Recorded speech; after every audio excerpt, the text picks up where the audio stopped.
오늘만 출석, 진술은 거부. 송영길 전 대표가 내놓은 입장으로 보이는데요. 화면 좀 보겠습니다. 화면 보시면요. 지금 구속 상태인데 3차례 조사에 응하지 않았어요. 그래서 이거 강제 구인하는 거 아니냐 이런 얘기가 나왔는데 그렇지는 않았고요. 오늘은 강제 구인 얘기가 나오는 속에 출석을 해서 검찰과 만난 거죠. 만나서 이제 조사를 받는 상황이 됐는데 근데 일단 뭐 진술은 하지 않겠다. 입을 닫겠다 이렇게 얘기했거든요. 하나 더 보죠. 그런데 검찰에 출두해 진술 거부권 행사하고 기소될 때까지 더 이상 검찰 소환에 응하지 않겠다. 이렇게 했단 말이에요. 이거 최인영 변호사. 지금까지 불응했다가 오늘 처음으로 이제 출석을 한 거란 말이에요. 출두를 한 건데 검찰의 강제 구인 시사 이거에 약간 반응을 보일까? 이거에 약간 인식을 한 걸까? 이거 어떻게 봐야 됩니까 오늘? 구치소가 좀 답답하셨나 봅니다. 사실 들어가시면은 아파요. 실제 그 아프다고 하시는 분들 많아요. 뭐 저도 그 마음은 충분히 이해를 합니다. 계속 이유가 약간 심신이 좋지 않아서 예, 이런 건강이 이유가 안 좋다라고 나왔거든요. 하는데 예. 건강이 그것보다 훨씬 안 좋은 분들도 다 나가서 조사를 받습니다.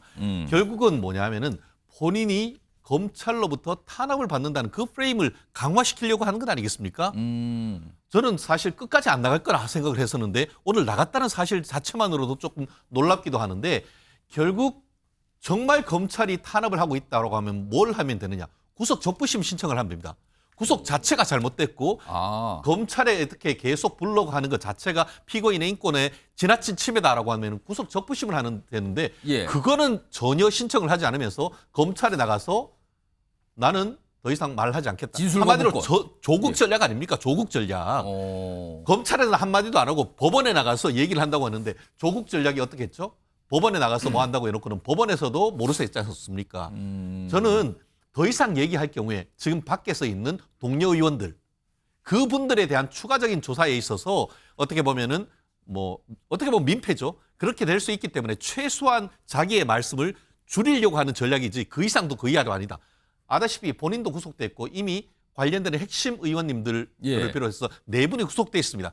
그렇기 때문에 본인으로서는 정말 나가는 게 당혹스럽겠지만 지금 정도라고 한다고 하면은 정말 나라와 국가에 책임을 지는 사람이라고 하면은 있는 그대로 말씀을 하고 책임 있는 자세 오히려 그것이 좀 필요한 시점이라고 봅니다. 혹시 내일이 1차 구속 기간이 만료되거든요. 그렇다면 검찰이 구속 기간 연장을 할 걸로 보시는지 그리고 그 이후에는 만약에 계속 이 불응을 한다면 강제 구인이 결국 이루어지는 겁니까?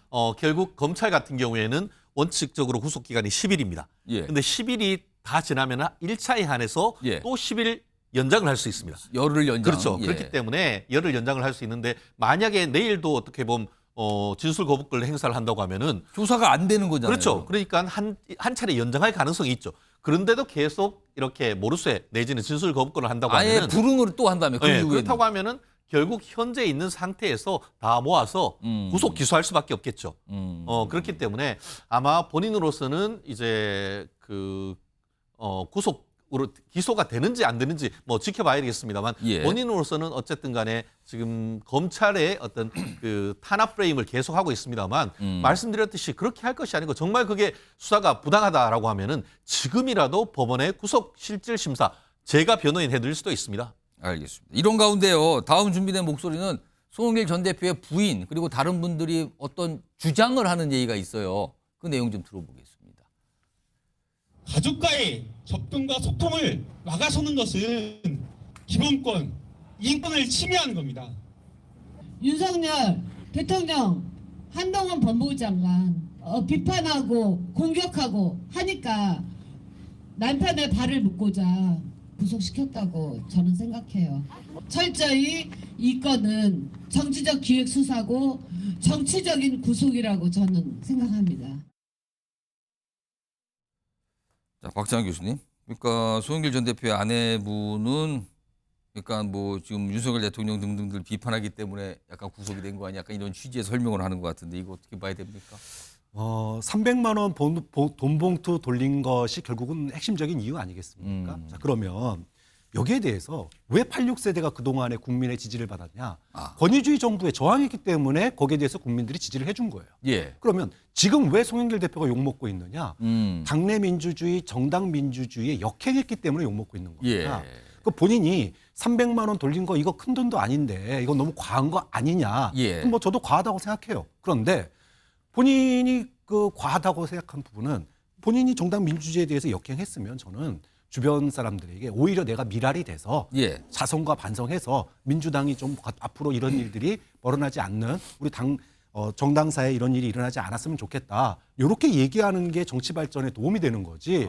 검찰 탄압받고 있습니다라는 것만 얘기하면 예. 그럼 300만 원은 묻히는 거 아닙니까? 그러니까 저는 검찰이 과잉 수사하는 것과 300만 원 돌린 거는 예. 둘 다 사실이라는 거예요. 그럼 둘 다 사실이면 선택적으로 검찰 탄압만 얘기하지 말라는 겁니다. 300만 원 뿌린 거에 대해서 자성과 반성이 있고 나서 검찰에 대해서 얘기를 해야지. 예. 이거에 대해서는 뭐 전혀 얘기하지 않고 검찰 수사만 얘기하면 예. 국민들이 그 얘기를 귀담아 듣지 않죠. 아니 그 박 교수님이 그 팩트 체크를 좀 정확하게 해야 되는데 예, 이 부분에 관련된 부분에 대해서 검찰 조사가 정확하게 나온 게 아니지 않습니까? 이 부분에 대해서 그거에 대해서 일정한 내용을 가지고 규정을 한다는 건 상당히 좀 무리가 있는 것 같고요. 송영길 전 대표 같은 경우는 지금 검찰의 수사가 예. 무리한 수사를 통해서 자기가 검찰의 탄압을 받고 있다는 거 아니겠어요? 그 부분에 대해서 일관된 입장을 얘기하는 거기 때문에 예. 송영길 대표의 어떤 진술 거부권이라든가 검찰의 탄압에 맞서는 행동을 예. 좀 일관되게 해오는 거 아니겠습니까? 예. 알겠습니다. 그걸 또 덧붙여 주셨고요. 네네. 다음은요. 이거 오랜만에 이제 조국 전 장관 관련된 내용이 나오는데 지지자들의 어떤 움직임이 있어요. 화면에 좀 정리되는데 일단 무슨 탄원서 얘기가 있죠? 화면 좀 보겠습니다. 지금 2심이 진행 중인데 이른바 입시 비리 관련된 내용인데 이게 지난 22일인데요. 조국 전 장관 지지자들이요. 이 조국 전 장관 부부 탄원서 동참을 촉구했는데 4만 명도가 뭐 참여했다 그러거든요. 이 탄원서에. 근데요. 이 탄원서에 담겨 있는 내용 중에 이게 있습니다. 다음입니다. 이게 약간 논란인데요. 탄원을 하면서 이렇게 얘기를 하는 거죠. 자녀들의 체험활동 증명서, 그러니까 뭐 인턴 증명서 뭐 등등등 이런 걸 얘기하는 것 같거든요. 이런 증명서는 대입 준비 과정에서 일종의 관례였다.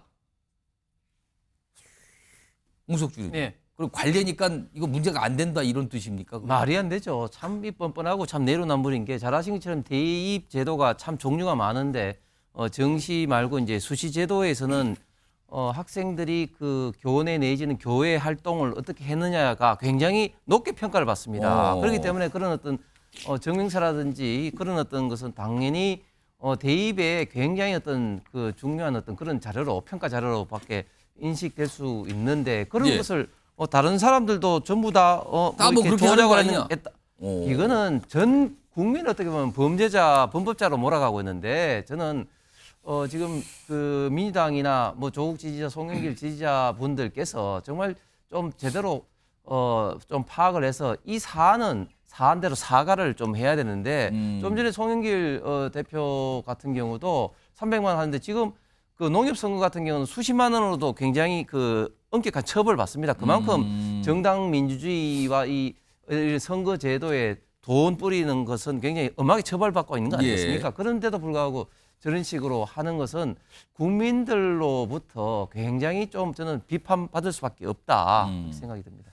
박성주 의원님, 지금 이 조국 전 장관 부부 관련 이 탄원서요. 사실 일부 야권 인사들도 뭐 공유를 하면서 막 동참을 하라는 취지로 얘기를 좀 하고 있는데 네네. 이거 민주당이 뭐 입장을 내기도 약간 그렇고 안 내기도 그렇고 지금 약간 그런 겁니다. 민주당으로서 이거 어떻게 보십니까 지금? 그러니까 이건 뭐 탄원서라고 했을 경우에 이제 죄가 뭐 감해달라든가 죄가 없는데 이렇게 예. 억울하게 됐다든가 뭐 이런 거 아니겠습니까? 그런데 이제 그분들의 취지는 탄원서를 내는 분들의 취지는 이 체험활동 증명서라고 하는 것 자체가 잘못된 부분이긴 한데 예. 과연 이 정도로 가족이 다 도륙될 정도로의 죄가 되느냐에 대한 부분은 아마 지적하는 것 같고 그렇다고 하도 이제 법치주의이기 때문에 죄는 죄인 것이죠. 관례라고 그리고 이제 쓴 부분이 또 주목받았단 이제 말이에요. 관례라고 그래서. 하는 부분은 저는 타당하지 않은 것 같고. 예. 근데 이제 이 조국 장관에 대한 부분도 우리도 이제 민주당이 상당히 이제 어려운 부분이 있었던 것이죠. 왜 그러면 문재인 정부도 이 부분에 대한 어떤 책임들이 예, 있었고 예. 매일 그렇게 많은 비난의 화살을 받았기 때문에. 근데 조국 전 장관 같은 경우도 사실은 수사가 무슨 사모펀드부터 출발한 거 아니겠어요? 예. 사모펀드는 하나도 안 나오고 갑자기 또 학원에 대한 것들이 나오다가 또 안 나오고 예. 그래서 여기까지 온 거 아니겠습니까? 그러니까 검찰의 수사라고 하는 것이 원래의 초점이 아니라 이 사람을 타겟팅해서 왔던 거 아니겠습니까? 그렇게 해서 조국 전 장관이 관련된 내용들이 이 체험활동 증명서를 통해서 정경심 교수가 구속됐고 온 집안이 이제 도륙됐다는 표현까지 쓴 거 아니겠습니까? 과연 그런 부분에서 아마 탄원서 내는 분들이 그런 취지에서 낸 거 아닌가 싶어요, 저는. 예. 그렇다고 자. 해서 뭐 죄가 없다는 얘기는 아니고요. 알겠습니다. 예. 지금 사실 송영길 전 대표, 조국 전 장관 관련 이슈가 사실은 민주당한테 그다지 뭐 이렇게 유리한 그런 건 아니거든요. 근데 계속 본인들과 관련된 뉴스로 보도도 되고 있고 그래서 오늘 소개 좀 드렸고요.